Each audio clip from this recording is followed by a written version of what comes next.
ইয়াজুজ মাজুজ কারা? ইয়াজুজ মাজুজ বনি আদমের অন্তর্ভুক্ত দুটি জাতি, তারা বর্তমানে বিদ্যমান রয়েছে।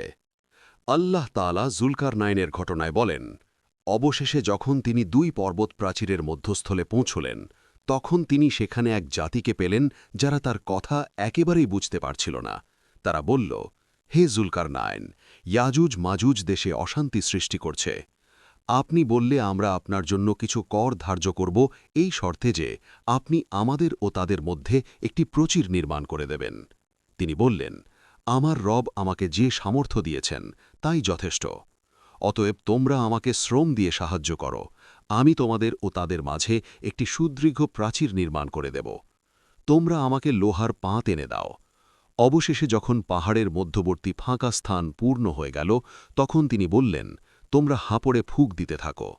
অবশেষে যখন তা আগুনে পরিণত হল, তখন তিনি বললেন, তোমরা গলিত তামা নিয়ে আসো, আমি তা এর উপর ঢেলে দেই। অতপর ইয়াজুজ মাজুজের দল তার উপরে আরোহণ করতে পারল না এবং তা ভেদ করতেও সক্ষম হল না। যুলকারনাইন বললেন, এটা আমার রবের অনুগ্রহ। যখন আমার রবের প্রতিশ্রুত সময় আসবে, তখন তিনি একে চূর্ণ বিচূর্ণ করে দেবেন এবং আমার রবের প্রতিশ্রুতি সত্য। নবী সাল্লাল্লাহু আলাইহি ওয়াসাল্লাম বলেন, আল্লাহ তাআলা কিয়ামতের দিন আদম আলাইহিসসালামকে ডাক দিবেন। আদম আলাইহিসসালাম বলবেন, হে আল্লাহ, আমি আপনার দরবারে হাজির আছি। তখন আল্লাহ বলবেন, তোমার বংশধর থেকে জাহান্নামী দলকে পৃথক করো। আদম আলাইহিসসালাম বলবেন, জাহান্নামের দল কারা? আল্লাহ বলবেন, প্রত্যেক 1000-এর মধ্য থেকে 999 জন। তখন কোলের শিশু বৃদ্ধ হয়ে যাবে, গর্ভবতী মহিলারা সন্তান প্রসব করে দেবে। মানুষদেরকে আপনি মাতাল অবস্থায় দেখবেন, অথচ তারা মাতাল নয়। আল্লাহর আযাব খুবই কঠিন। সাহাবীগণ বললেন, আমাদের মধ্যে থেকে কে হবে সেই এক ব্যক্তি? নবী সাল্লাল্লাহু আলাইহি ওয়াসাল্লাম বললেন, সুসংবাদ গ্রহণ করো, তোমাদের মধ্যে থেকে হবে সেই এক ব্যক্তি, আর বাকিরা হবে ইয়াজুজ মাজুজের দল।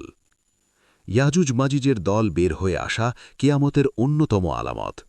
নবী সাল্লাল্লাহু আলাইহি ওয়াসাল্লামের যুগেই ইয়াজুজ মাজুজ বের হওয়ার লক্ষণ প্রকাশিত হয়েছে।